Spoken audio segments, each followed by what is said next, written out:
दोस्तों स्वागत है आपका इनसाइट नॉलेज की एक और नई वीडियो में। आज की इस वीडियो में हम डिफेंस और वर्ल्ड अफेयर्स से जुड़ी दो बड़ी खबर के ऊपर बात करने वाले हैं, जहां पर हमारी पहली खबर भारत और चीन की अर्थव्यवस्था को लेकर है, जिस पर विशेषज्ञों की राय ने चीन में हड़कंप मचा दिया है। वहीं पर आज की हमारी दूसरी खबर भारत के एक ऐसे ब्रह्मास्त्र के परीक्षण को लेकर है, जिसका तोड़ खुद अमेरिका के पास भी नहीं है। तो चलिए बिना वक्त गवाए स्टार्ट करते हैं इस वीडियो को। पहले बात करते हैं चीन से जुड़ी खबर से। दरअसल दोस्तों पिछले कई दशकों से चीन को ग्लोबल इकोनॉमी का ड्राइवर कहा जाता है, क्योंकि अगर चीन की अर्थव्यवस्था तेजी से विकास करती है तो अंतर्राष्ट्रीय स्तर पर हर देश को फायदा होता है। लेकिन वहीं पर अगर चीन की अर्थव्यवस्था में एक स्लो डाउन देखने को मिलता है तो इसका असर भी दुनिया भर में होता है, क्योंकि चीनी अर्थव्यवस्था इतनी ज्यादा बड़ी है जिसका प्रभाव दुनिया के हर कोने में महसूस किया जा सकता है, जिससे न तो अमेरिका छूता है और न ही भारत, क्योंकि अपनी 19 ट्रिलियन डॉलर की विशालकाय अर्थव्यवस्था के साथ चीन विश्व की दूसरी सबसे बड़ी इकोनॉमी है। लेकिन कई एक्सपर्ट्स की माने तो अब ये ट्रेंड पूरी तरह से बदलने वाला है, क्योंकि पिछले कुछ सालों में भारत में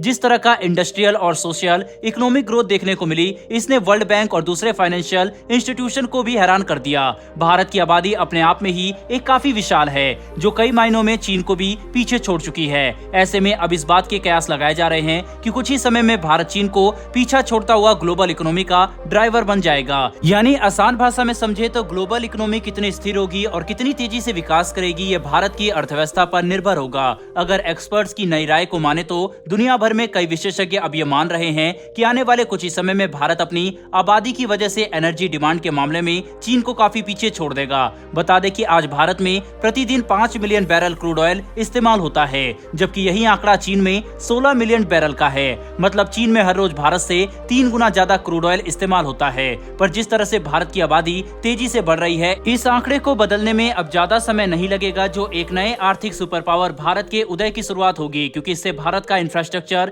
कितना मजबूत होगा इससे अंदाजा लगाया जा सकता है। साथ ही इस मामले में जुड़ी लेटेस्ट मीडिया रिपोर्ट का कहना है कि जहां एक तरफ चीन में इलेक्ट्रिक व्हीकल की सेल आसमान छू रही है और चीन अपने देश में इलेक्ट्रिक व्हीकल का इंफ्रास्ट्रक्चर डेवलप करने के लिए कई बिलियन डॉलर इन्वेस्ट कर रहा है, वहीं पर दूसरी तरफ भारत में आज भी पेट्रोल और डीजल व्हीकल को इलेक्ट्रिक व्हीकल के मुकाबले एक ज्यादा अच्छा ऑप्शन माना जाता है, क्योंकि भारत की सड़कें और इंफ्रास्ट्रक्चर फिलहाल इलेक्ट्रिक व्हीकल के लिए ऑप्टिमम नहीं है, जिसकी वजह से भारत में क्रूड ऑयल और एनर्जी डिमांड आने वाले कई सालों तक लगातार बढ़ते रहेगी, जिसका नतीजा ये होगा कि ग्लोबल इकोनॉमी के सबसे महत्वपूर्ण सेक्टर यानी एनर्जी में भारत एक लीडरशिप पोजीशन में आ जाएगा, जिसके तहत भारत में मौजूद क्रूड ऑयल और एनर्जी प्रोडक्ट की डिमांड ग्लोबल इकोनॉमी पर एक बड़ा असर डालना शुरू कर देगी, जिसकी वजह से भारत एक आर्थिक सुपर पावर बनेगा। साथ ही जहां एक तरफ भारत एनर्जी सेक्टर में एक मजबूत देश के तौर पर उभर रहा होगा, वहीं पर दूसरी तरफ देश का एक्सपोर्ट और इंडस्ट्री भी लगातार तेजी से बढ़ोतरी दिखाएंगे, जो भारत के सोशल इकोनॉमिक ग्रोथ को और भी ज्यादा मजबूत कर देगा,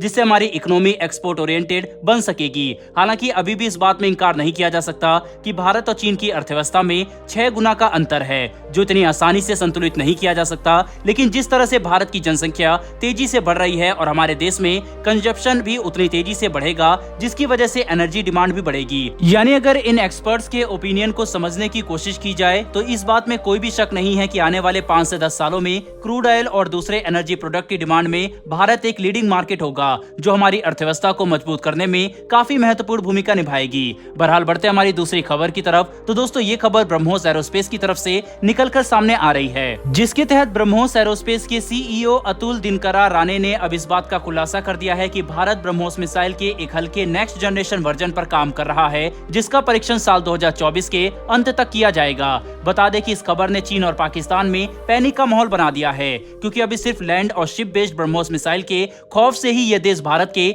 नजदीक आने से डरते हैं। ऐसे में अब जब ब्रह्मोस हमारे फाइटर जेट्स पर भी तैनात किए जा सकेंगे तो आप समझ सकते हैं कि इनका क्या प्रभाव पड़ेगा। साथ ही आपको ये बात जानकर काफी हैरानी होगी कि ब्रह्मोस नेक्स्ट जनरेशन का वजन मात्र 1.5 टन का होगा, जो आम ब्रह्मोस मिसाइल से 50% हल्का है, जबकि इतना हल्का और कीमत में सस्ता होने की वजह से ये मिसाइल आवाज की रफ्तार से 3 गुना तेज ट्रेवल करते हुए अपने टारगेट को नष्ट कर सकता है, जिसकी वजह से अगर हम इन्हें अपने तेजस और दूसरे फाइटर विमानों पर तैनात करते हैं तो ये एक काफी डेडली कॉम्बिनेशन साबित होगा, जो चीन और पाकिस्तान जैसे देशों के लिए किसी बुरे सपने से कम नहीं होगा। बहरहाल दोस्तों इस वीडियो में इतना ही। इन दोनों ही विषय पर आपकी क्या राय है कमेंट बॉक्स में लिखकर जरूर बताइएगा। साथ ही हमारी आने वाली डेली ऐसी वीडियो के लिए चैनल को सब्सक्राइब कर बेल नोटिफिकेशन अवश्य दबा लें। फिर मिलेंगे ऐसी एक नई वीडियो के साथ। धन्यवाद। जय हिंद।